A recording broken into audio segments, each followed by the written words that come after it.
మీ పేరన్నా? మునిస్వామి. ఏ ఊరన్నా? కోటకొండ. మండలం? దేవనకొండ. ఈ జిల్లా అన్న? కర్నూలు జిల్లా. అన్న ప్రస్తుతం మీరు మిరప పెట్టారు కదా, ఈ రకం ఏ రకం అన్న?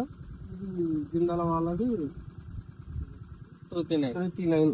ఓకే ఓకే అన్న, ఇప్పుడు జిందాల్ శృతి 9 లో మీకు ఎలా అనిపిస్తుంది ఈ రకము? ఈ జిందాల దాంట్లో శృతి 9 లో బాగానే ఉంది ఈ సంవత్సరం. మీకు ఏ రకంగా బాగుంది అనిపిస్తుంది అన్న? ఏ రకం అంటే పొడవు, కాయ, లావు, సైజు, కాపు బాగా చిక్కగా వస్తుంది. కనుపుకి మధ్య డిస్టెన్స్ దగ్గర ఉందా దూరం ఉందా? కొంచెం దూరంగానే ఉంది కానీ అయినా కాయ జంప్ వస్తుంది. ఓకే. కాపు అంతా మీకు ఓకేనా? ఓకే. తెగులను తెగులు కూడా పర్లే, బాగా తట్టుకుంటుంది.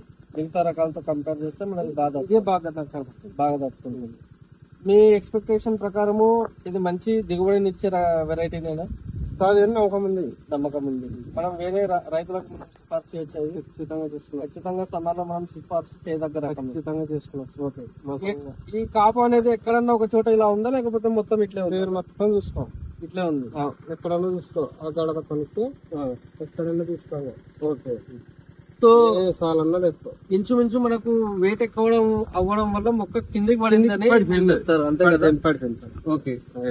ఈ అన్న మనకేంటంటే ఈ చలి తీవ్రత ఎక్కువ ఉండడం వల్ల మనకు జబ్బులు ఎక్కువ చేసి కాయ మచ్చ పెరగడం అనేది జరుగుతుంది. వేరే లేదు మన దాంట్లో మీకు అట్లా ఏమైనా కనిపిస్తుందా? లేదు, ఎక్కలేదు, మచ్చ లేదు, బ్రహ్మాండంగా ఉంది అంటారు.